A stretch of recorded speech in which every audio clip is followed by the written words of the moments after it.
మానవులకు అన్ని సంపదలలోకెల్లా దేహ సంపద ముఖ్యమైనది. ఈ దేహాన్ని రక్షించుకోవాలి, పోషించుకోవాలి. ఈ రెండిటికి ముఖ్యమైనది నోరు. ఈ నోటితో మాట్లాడతాం.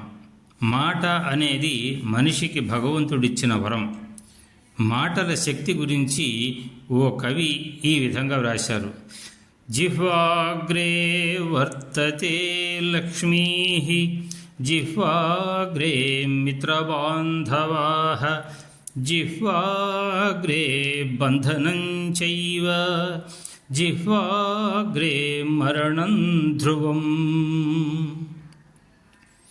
మంచి మాటల వలన సంపదలు సమకూరుతాయి. చాలామంది బంధువు మిత్రులు అవుతారు. చెడు మాటల వలన కారాగార శిక్ష కానీ మరణదండన కానీ పడవచ్చు. మాట అంత శక్తివంతమైనది. అదేవిధంగా శరీర పోషణకు ఆహారాన్ని కూడా నోటితోనే తీసుకుంటాం. మాటను ఆహారాన్నే పోల్చుతూ భాస్కర శతకంలో వెంకయ్య కవి ఈ విధంగా వ్రాశారు. చదువది ఎంత కల్గిన రసజ్ఞత ఇంచుక చాలకున్న, ఆ చదువు నిరర్ధకంబు గుణ సంయుతులెవ్వరు మెచ్చరెచ్చటన్. పదునుగా మంచి కూర నలపాకము చేసిన నైన, అందు ఇంపొదవెడు ఉప్పు లేక రుచి పుట్టగానే చున్నటయ్య భాస్కరా.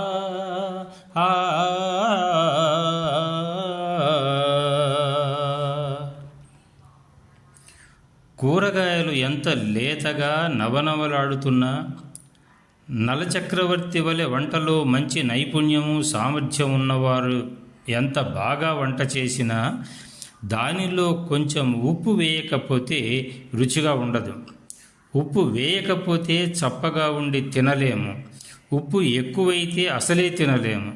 ఆ విధంగానే ఎంత విద్యావంతుడైనప్పటికీ చదివిన దాని ఎందలి సారము గ్రహించి ఎక్కడ ఎప్పుడు ఎవరితో ఎంతవరకు మాట్లాడాలో తెలియకపోతే గుణవంతులు ఎవరూ మెచ్చరు.